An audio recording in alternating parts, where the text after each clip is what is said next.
I'm Lauren. And I'm Lisa. And we're flipping the script about growing older. Our guests have been influencers since before that was even a thing. Welcome to the Anti-Aging Podcast. Welcome to Age Like a Badass Mother. Dr. Gladys Taylor McGarey is internationally recognized as the mother of holistic medicine. Dr. Gladys, as she's affectionately known, is board certified in holistic and integrated medicine and has held a family practice for more than 60 years. She is the co-founder of the American Holistic Medical Association and past president, as well as the co-founder of the Academy of Parapsychology and Medicine.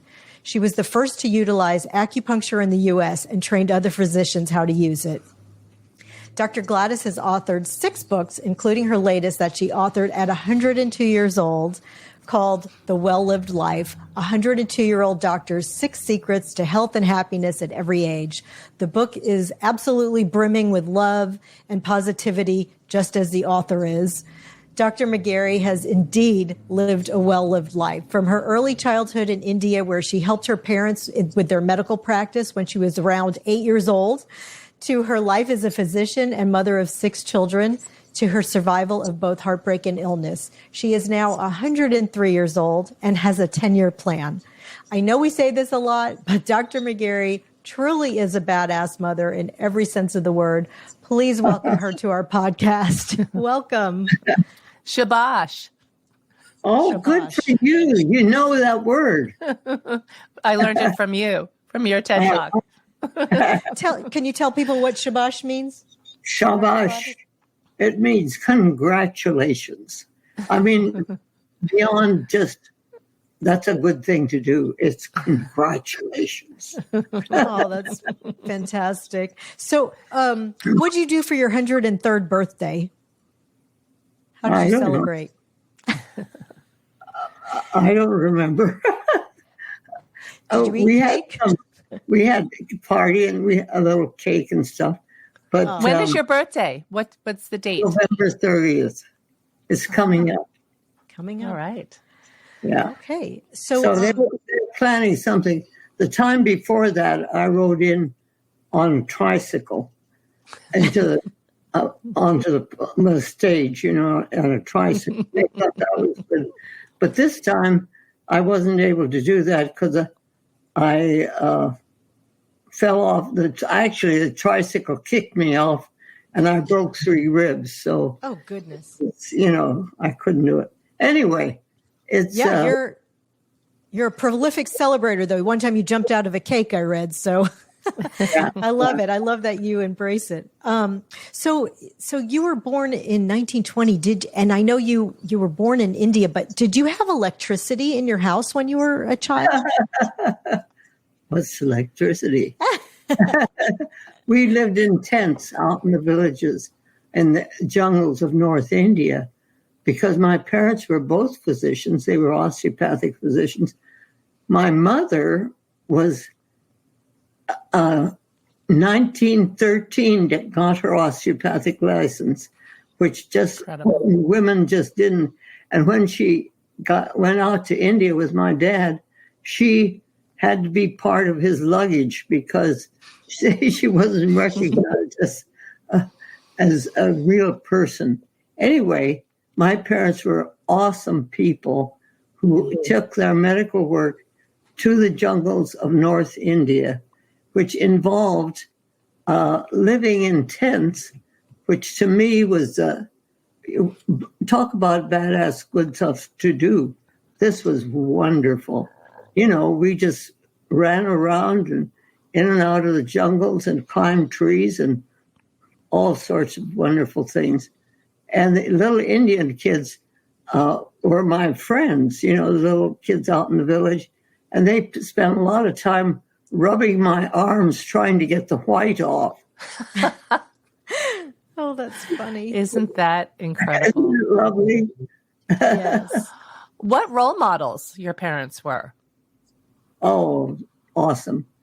Until the day they died. In fact, my mother had a sense of humor that could take almost anything and just with a little twist, add humor to it. Like the day before actually, yeah, it was a couple of days before she died. We were sitting out on my back porch, and she looked out. My dad was sitting beside us, and she said to him, "John, look at that petunia bush. It has more than 400 flowers on it." And he says, "Oh, Beth, doesn't have more than 40. She says, "What's another zero?" How old was she? 96. Okay, so maybe some longevity runs in your family. Oh, yeah. Oh, yeah. Did your siblings live to be? Are you the only surviving sibling, or you still have siblings? I'm the only surviving sibling, but they lived into their 90s. And you have 4 children. Six. Oh, sorry, 6. 6 You children. forgot this one that's sitting here. I'm astounded, though. I just want to hear a little bit about your philosophy. You live your philosophy, because I watched a little bit of a video of you talking about recovering from this accident you had on your bicycle, which for, your age is pretty incredible, that your healing journey. And what you, one of the things you talked about was listening to your own body. And I also noticed a theme in your medical practice, and even your advice to your son about your role as a physician, about finding the physician within each patient, and the person's ability to heal themselves, where the physician sort of assists that. I know that's a lot to talk about at once, but the point being that how you attributed that philosophy to yourself recently when you healed from your accident. Yeah. To actually my whole life. When I was 2 years old, I had malarial hepatitis and almost died. But my parents, helped me through that. And it hasn't been an easy road.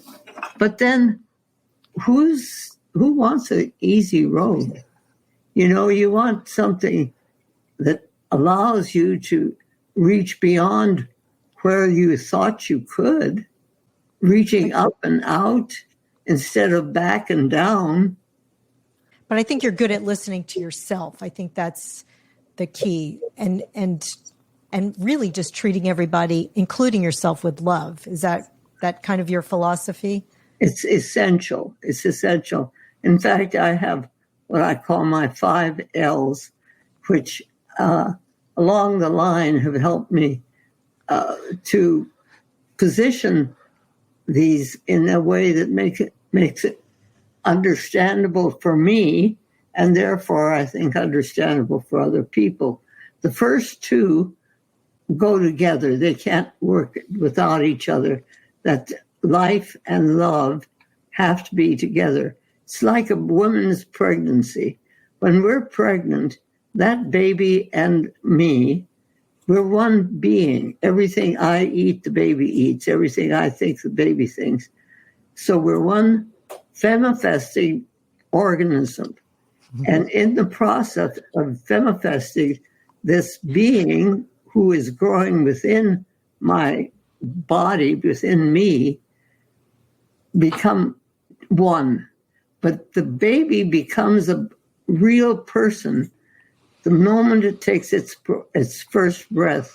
It then becomes itself, and it manifests. So, we women, our job is to femifest, and it's a guy's job to manifest. But we have spent eons of time trying to manifest, and wondered what was, how come not us? This has been a song. Somehow somebody should make up a song about that. Anyway, it's the whole concept of femifesting. You want to hear about that? Yes, please. I spent a lot of years spending time with my dreams. If I have a dream that is important, it'll get me, or if I have a subject that I think really needs an answer. I'll work with my dreams. So this one time I woke up and it was a loud crash that woke me up. It's just like a huge something falling down. And I woke up and I found myself in one of the valleys of the high Himalayas.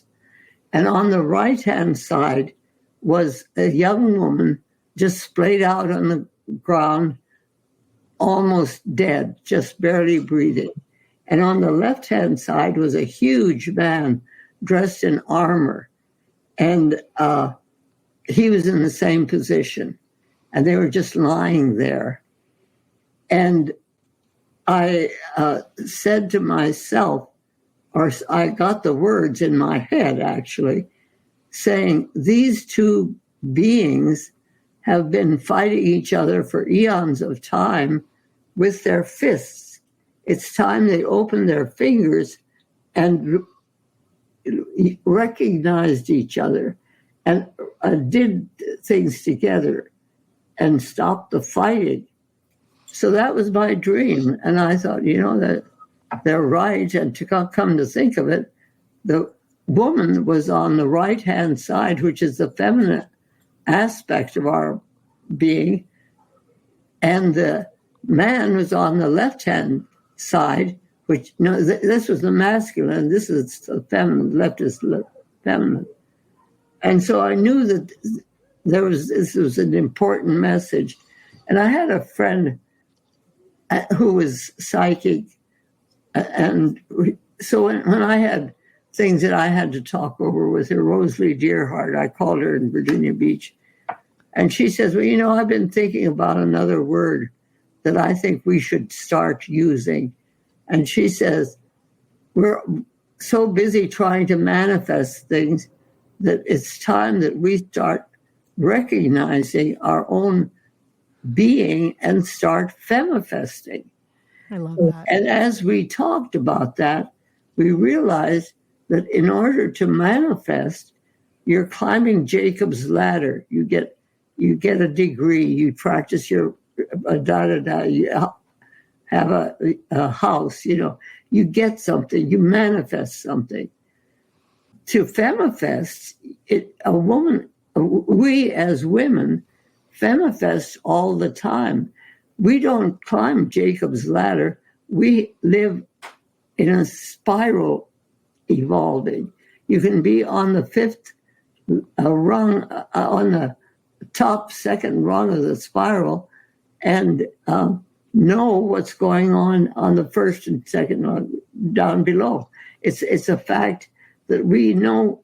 You can be doing dishes with one baby in one arm and the other kids playing on the floor.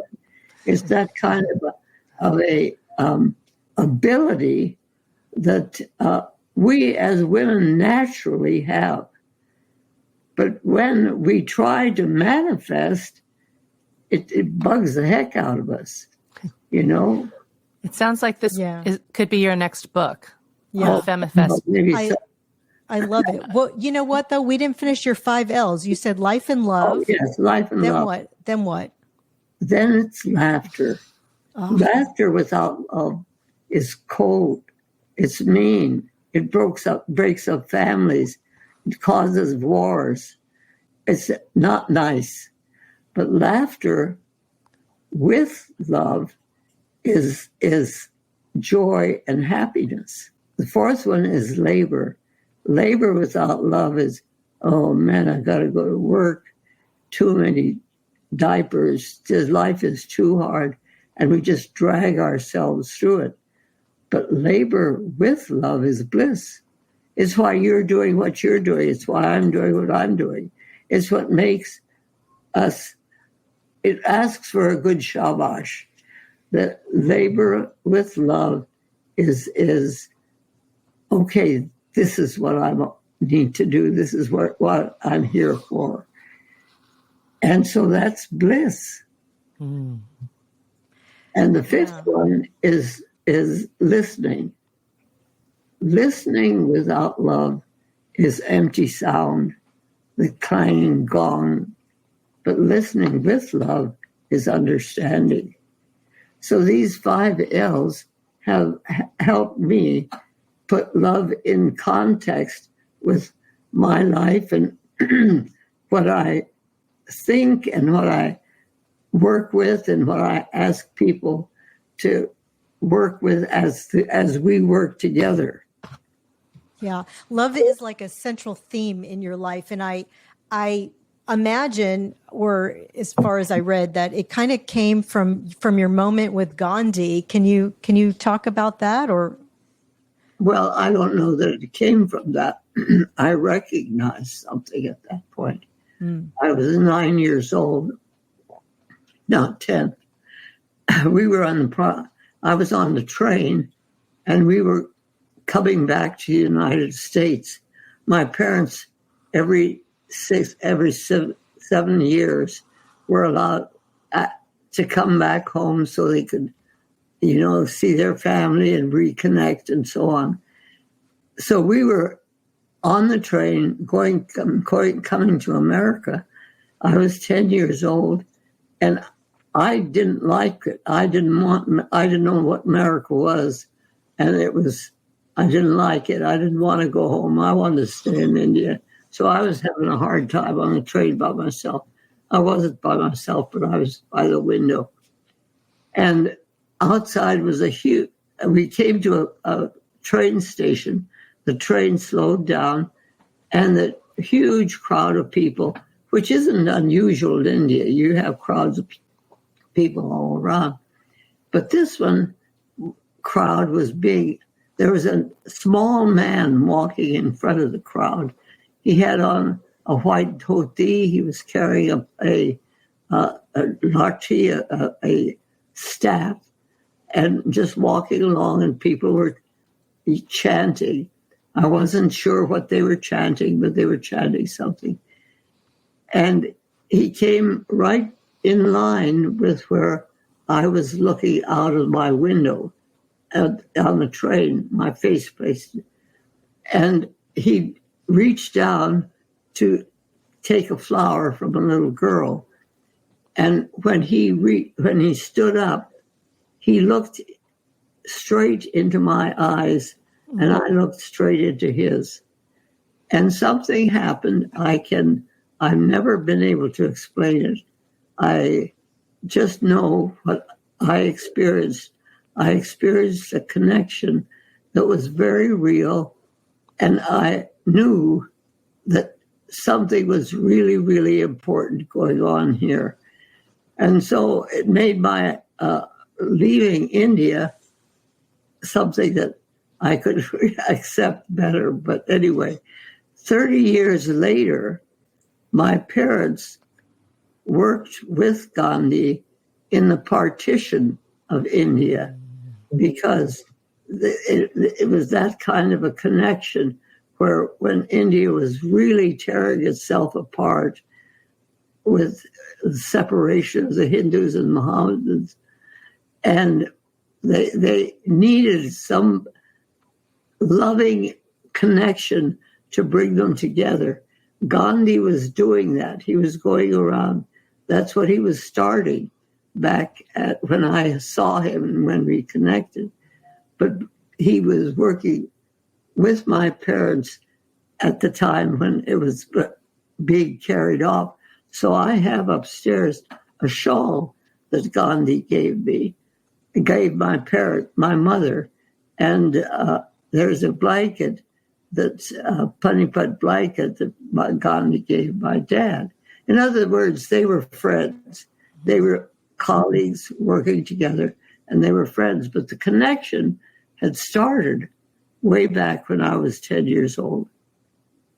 Were you ever able to tell him that? No. I didn't need to. Yes. Yeah.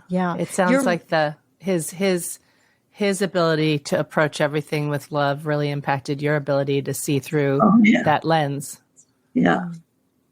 And it sounds like, I know that you treat, do you still practice? Do you still see patients? Or I'm calling it life practice. Life practice. You know, their own life. I don't have a license. I can't practice medicine. So I don't practice medicine.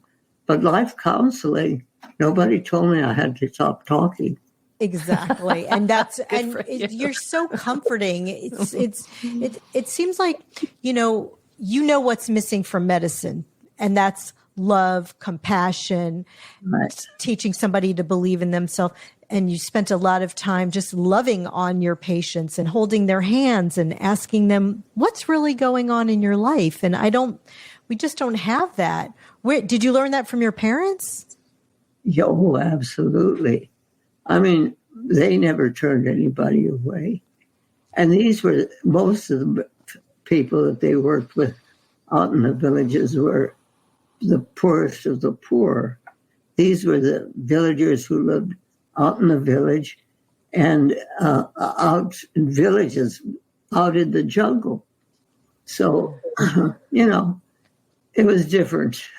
Do you think that's where, I mean, it sounds to me like that's where it was really ingrained in you, the value of the individual, because what I've learned from your teaching is about how you view each person as very unique and how we, each one of us, play an important role in this sort of cosmic web of the universe.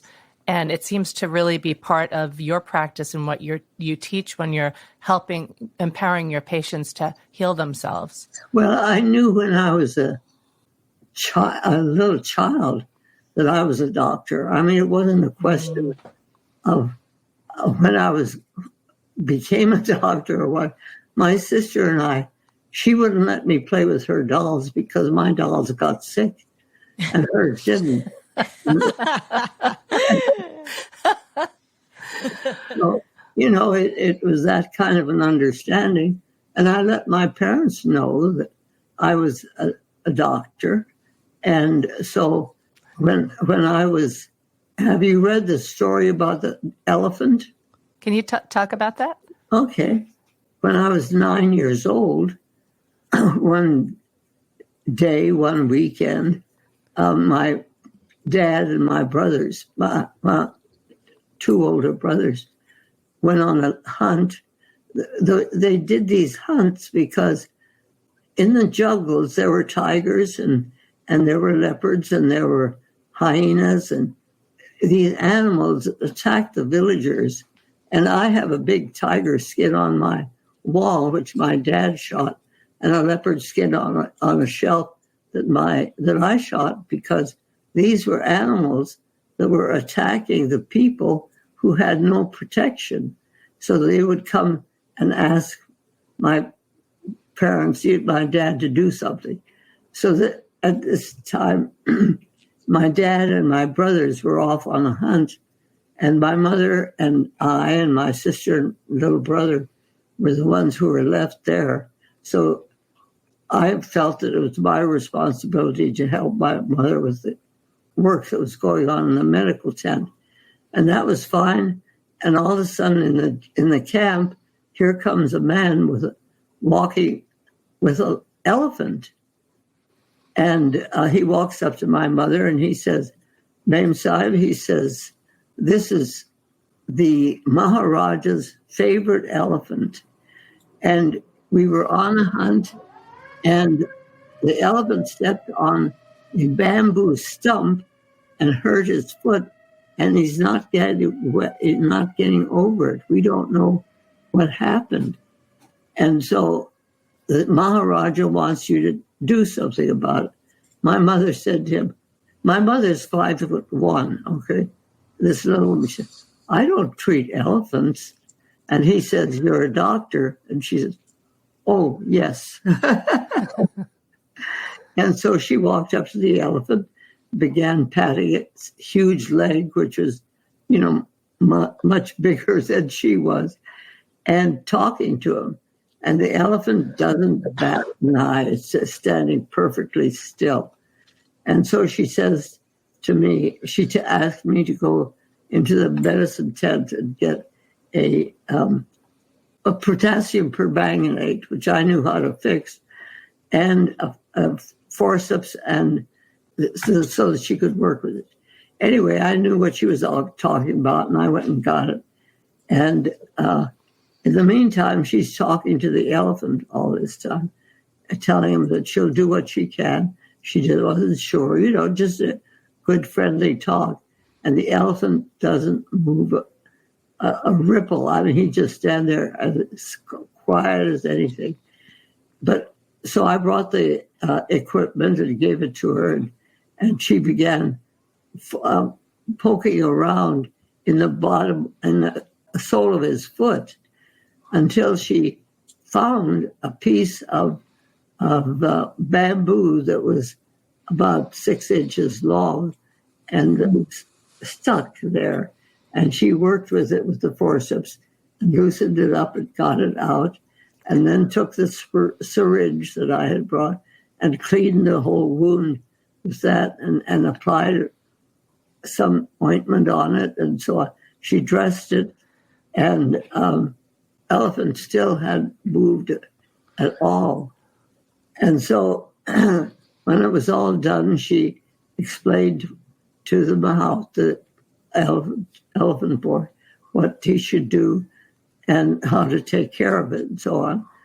The mahout, the man that took care of the elephant, let us the kids walk over to the elephant, and the elephant picked us up one at a time with his snout and put us on his back. And a couple of Indian kids too. So we're sitting up there, and we walked out because this camp was on the edge of the Ganges. We walked down into the Ganges, and he gets the water and sprays us with his. Oh, we just had a hallelujah time. I mean, that was beyond Shabash, and an experience. It was just great. So that was that day. The next day, here comes the elephant back into camp, and doesn't pay any attention to what the mahout's telling him to do. Walks straight over to where my mother is, puts his trunk around her, and picks her up and starts swinging her around until finally she pats him on the snout, and she said, "Now be a good boy and put me down." And that's love. Another example of love. I love it. That's so good. Well, what it is unconditional love. Mm-hmm. She had her conditions, and that was treating people until the world told her that it wasn't so. She had to treat the people who came to her, no matter what shape they were in. That's incredible. Well, I don't want to not touch on the 6 secrets of a well-lived life. I want to come back to some of your incredible childhood, but let's talk.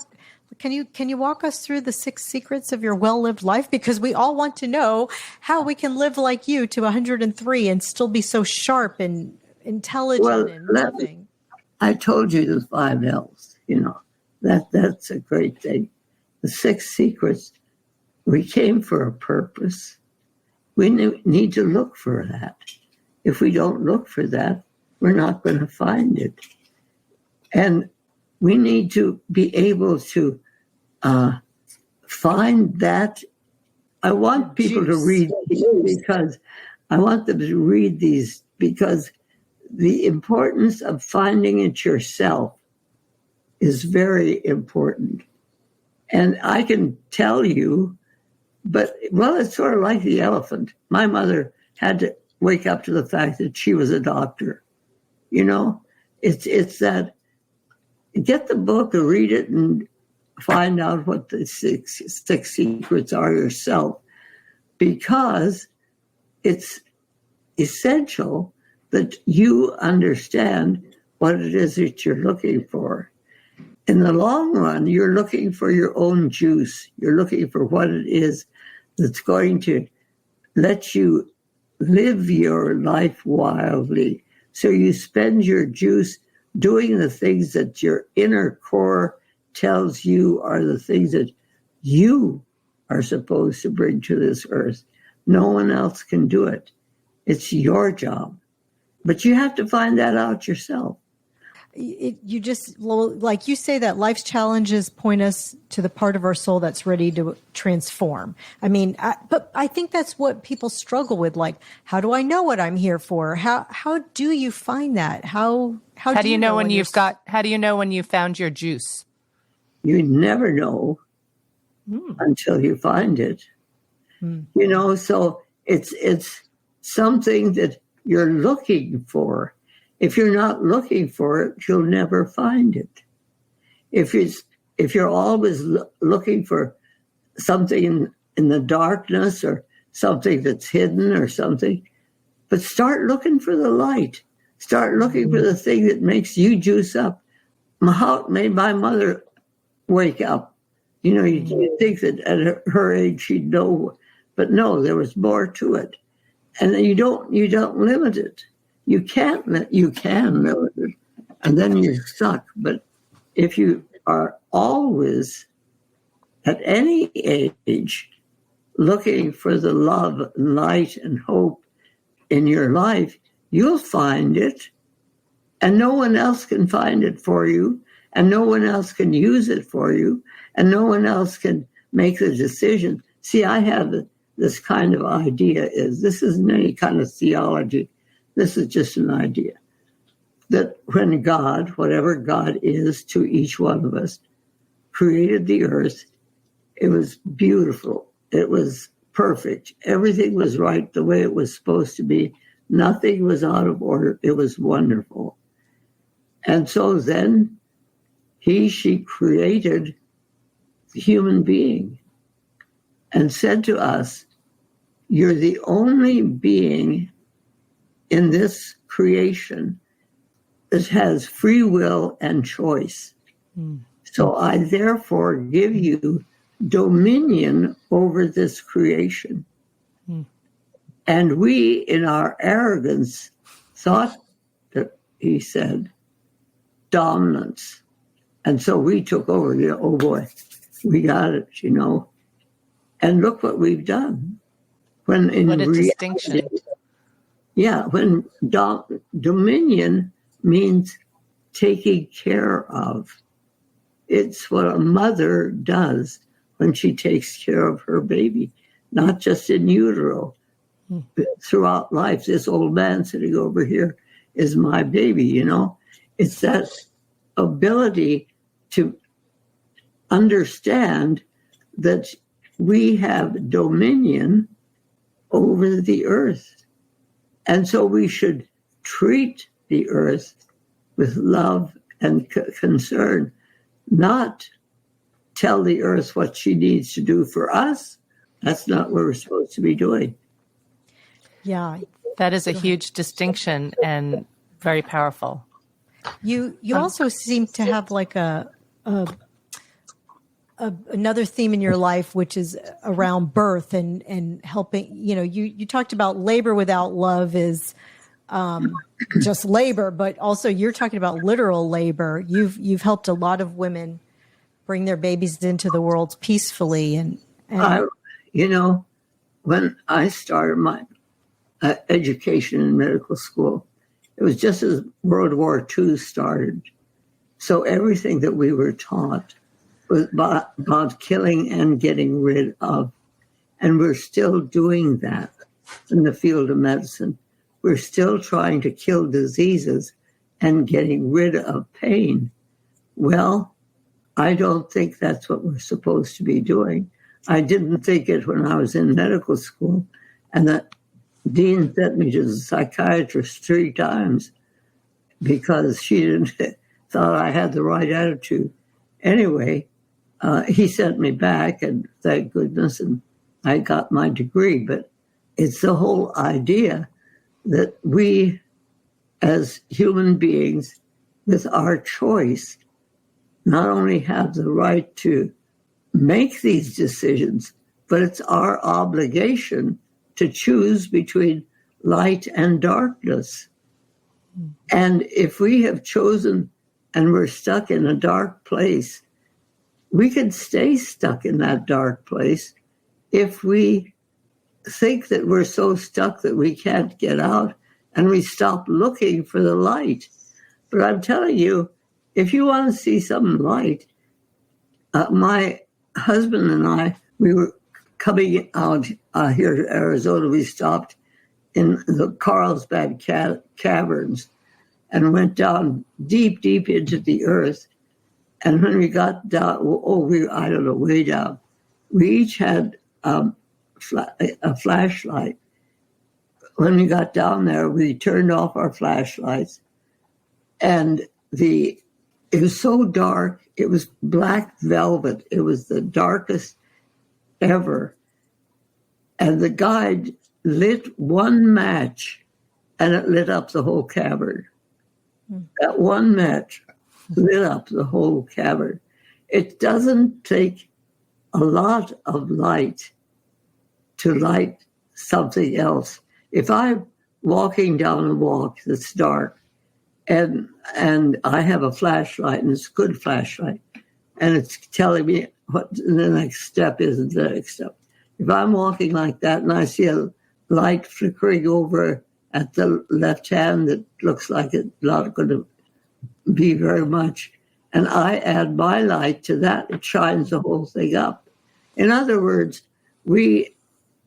as we're walking our path, it's our pleasure and our responsibility to look for others who are walking their path and maybe having a lot of trouble finding it. But if we add our light to their light, it's the Carlsbad Caverns. That is just wonderful wisdom right there. It's powerful. You know, Dr. Gladys, you said something earlier that reminded me of the expression, it's not what happens to you, it's what happens for you, about how we view and deal with our sort of life's experiences that we consider setbacks or problems. And you've lived 103 years, and you certainly have had your set of challenges. What is can you talk a little bit more about your advice in empowering people to embrace that rather than, avoid it? Absolutely. Everything that we experience is a lesson, whether it's a hard one or a joyful one. Everything that's in our path to experience is a lesson. And if we look at it as such, instead of, what am I going to do now? Or, what's this lesson? What's this teaching me? When I broke my ribs, I had this last time, I learned, and my kids said it in those uncertain terms, I'm not allowed to ride the tricycle anymore. Fair enough. So, we can be facetious about it, but really there comes a time when I have to say, no, I can't do that anymore. So what's the lesson? Is it acceptance or? Well, it's accepting what I can do. I look at what, in my wildest dreams, I could have never thought of being able to talk to somebody like you the way we're doing it right now. Right. I mean, it's like space age. Way beyond the tricycle, So it's finding out what you can do and what's important to you now. That's what was important to you then. I mean, when I rode in on the tricycle to my, 102nd birthday? Yeah. That was an important thing for me to do, and I did it. But it isn't anymore. There's a time and place for everything. Sounds like you also have a lot of gratitude. Oh, absolutely. Years ago, my oldest daughter and I had done a lecture. A woman came up to and said to me, "What's your secret?" And I was trying to come up with something cute and and smart. And I couldn't come up with anything. I got the elbow, my daughter's elbow in my ribs, and she says, "Oh, Mom, you do so. No, you dwell in gratitude." I said, "Yeah, that's right, because it's true. I absolutely dwell in gratitude. I'm so grateful for everything, every breath that I have to take, every step that I take, and every person that I meet. Look at you guys." Oh, no, it's our honor. Really, we're so grateful for your wisdom and sharing it with us and your life experiences. And you're the only person I've ever heard chuckle after they said they broke 3 ribs. Right. It's great. And I think your mom also was so good about teaching you about letting things go, right? You talk about that. The whole Kuch Parwani. Yeah, it's Can you say that again? That's like a Hindu saying. Kuch Parwani. My sister and I were in our 90s, and we were talking, and then we'd say, Kuch Parwani, and all of a sudden we looked at each other and we said, "Why do we do that?" Because you make a hand gesture. People can't see that. It's a podcast. You're making a hand gesture of letting something go, right? Yeah. It's a hand movement. It's like taking petals in your hand and letting the hand drop down and letting those petals just go. But my sister and I are sitting here doing this hand movement and saying, "Oh, Kuch Parwani," and then we go on. And then we stopped and we looked at each other and we said, "Why do we do that?" And then we said, "Who did it?" And we said, "Mama did it." And then we said, "And what was it she said?" And we both said spontaneously, "Kuch Parwani, it doesn't matter." And we started laughing, and we realized that we had gotten through all kinds of things that could have stopped us all along the way, but we realized that they didn't matter. We could either take that, like somebody said something mean about me or something like, and take it in and say, "Oh, that hurt my feelings." Then you take it in and it becomes very, very nasty, and you hang on to it, and it makes their day bad. But if it happens and you think, "Oh, Kuch Parwani," and you let your hand drop, you don't even remember it. You don't even remember what it was that you were talking about. It just doesn't matter. I love the idea of having a physical thing that you do to help you unload it. It doesn't matter. Kuch Parwani. And Kuch Parwa, Kuch means it, Parwa means matter. And, it doesn't matter. Doesn't matter, because when you hold on to those things, you even talk about that holding a grudge makes you physically sick. Oh yeah. Right? How do you, for somebody who is holding on to a grudge, how do you get to that point of forgiveness? How can you talk about that a little bit? When we put too much emphasis and we think we're something, we should learn from that, and so on. Let me tell you a funny thing that happened. When I'd had my 99th birthday, and I was coming home from the birthday party. I stopped at the grocery store, and I was taking my stuff out into the car, and an elderly gentleman came by, and he said, "Oh, may I help you?" And I said, No, I can do it myself. And he said, so he puffs himself up and stands up, and he says, "Well, I'm 86 years old." And I looked up at him and I said, I'm 99.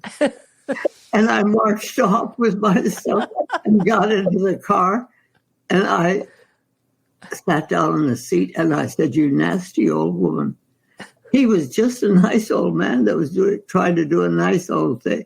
And you better get up and go into grocery store and apologized. But then I got to thinking, no way. First of all, it doesn't matter. Secondly, it's downright funny. These two kindergarten kids in the sandbox puffed up, and I started laughing, and I laughed so hard I couldn't have gotten up anyway. And I thought, by now, he's gone home, and he's said to his wife, you know what happened at the grocery store? I said, I could help her. This nasty old woman said, so I thought, it's a story it's funny. It's really something that could be laughed at. And it's that kind of an acceptance of something that you do. I mean, that was nasty. It really was a nasty thing for me to do, but it really was funny too. Well, I love that how you're telling the story though, because you're practicing, and I don't know how to say it. The letting go. Say it again. On yourself, because I think, you had this moment where you realized, oh, that was a nasty thing for me to do, but then you let it go and you saw the other side of this man probably has this fun story he gets to tell everyone. And I think that's a huge lesson, because we beat ourselves up so much for things that are sort of, instinctual, and we're not mean. Do I have time for another story? Yes, please. When I was 9 years old, my third grade teacher appointed me as class governor, because prior to that, I'm dyslexic, and I was so dyslexic I couldn't read or write, but I could talk. But my first grade teacher called me the class dummy, and everybody called me the class dummy and all of that. It was horrible. But Miss McGee saw something in I could talk. I couldn't read. I couldn't write. Nothing made any sense. But I was doing something that she saw that I was worth something. So I became the class governor. And I was asked to take the work that we did in the third grade to the whole student body. And part of that was a play. And the play was The Frog Jumped Over the Pond. And so I was the frog because, first of all, I was bigger than anybody else in the class because I had to repeat the first grade. Secondly, I could do this. And so my mother made me a frog suit and dyed it green and came out onto the platform full of knowing I could do this. I mean, this was something I could do. And I walked out full of confidence, but in the first row of the audience were my two older brothers were sitting there. And it just threw me off my step enough so that instead of jumping over the pond, the frog jumped into the pond. So I'm standing in the pond. My suit is fading because my mother had used cheap dye, and it's fading into the pan. I'm crying. I can't move. I'm absolutely stuck. I can't move. The audience is hysterical. They're just doubled up laughing. They're hooting and laughing, and I'm broken. I'm totally lost. The teacher has to come and take me off the stage. And when I get home, we're at the dinner table, and my brothers are telling my mother about what happened, and I'm giving them the devil's eye, and they're not looking at me. So, this is going on. Finally, my mother says, all right, boys, now, you've had your fun. What can we do as a family to help Gladys if she ever does anything like this again so that she is able to handle it? I have no idea what the family decided, but I know that as a family, we decided that there is some way of handling this that would let me have people laugh with me and not at me. And so, because, I still have this dyslexia thing. I still quite often will stumble, and as I'm coming up, I'm awkward when I walk. So I might stumble, and when I'm coming up. But if I do, I've got the audience in my hand before I can even say anything, because I know certain little things that I can say, like, "Oh, I'm such a drama queen," and there's some little thing like that catches the audience, and I've got my audience before I need to.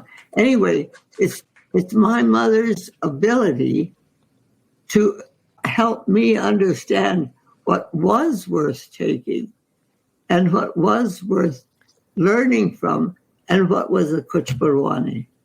Boy, you're lucky to have that family. Oh, isn't that something?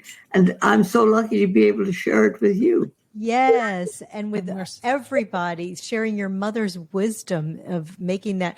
And I love, that, you go to finding the humor in it, because you said that when you laugh, it tickles your adrenals. And I didn't know that. I read that in your book. That's crazy. We always know, they say laughter's the best medicine, but now we know why.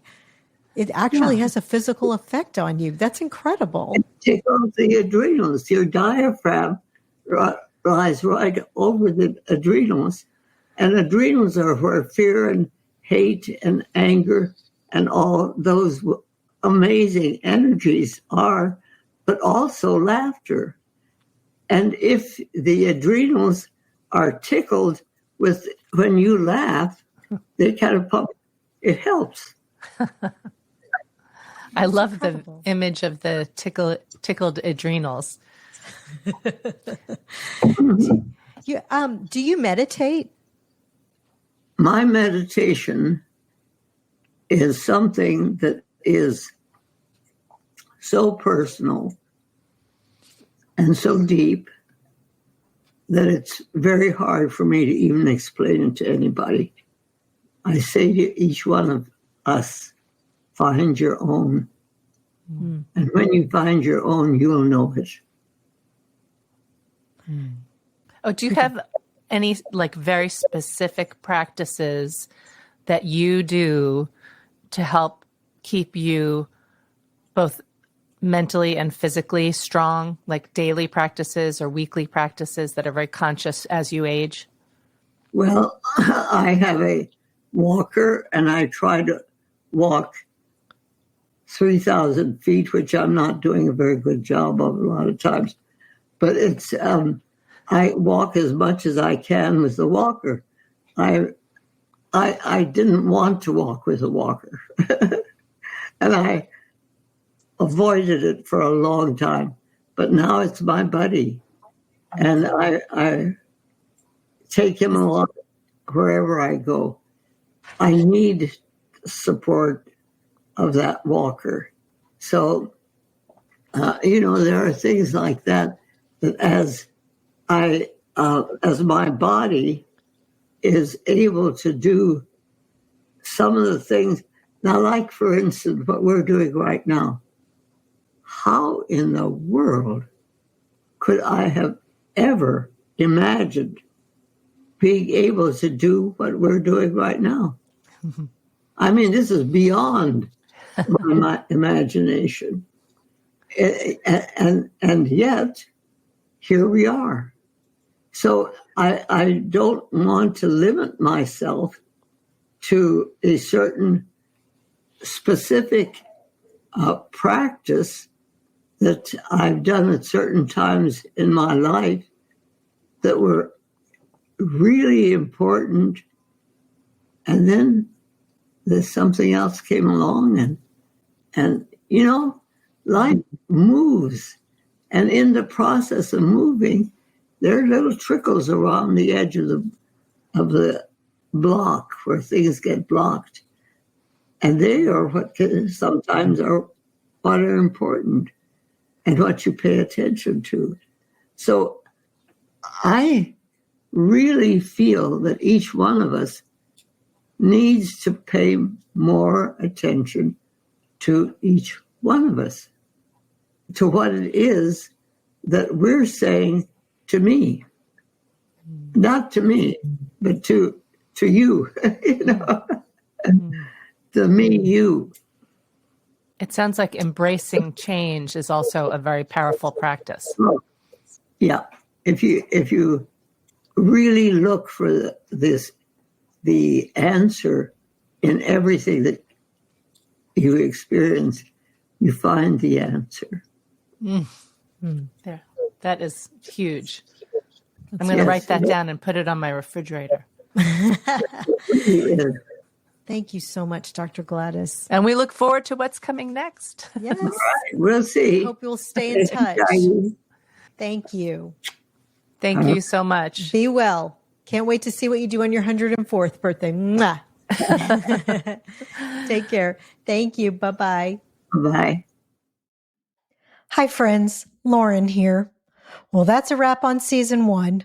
My big takeaways from season 1 are to get adequate restorative sleep, something I am desperately working on, to eat real whole foods, to lead with love and kindness, and to advocate for yourself in any situation, but especially in a health crisis. And most of all, listen to yourself.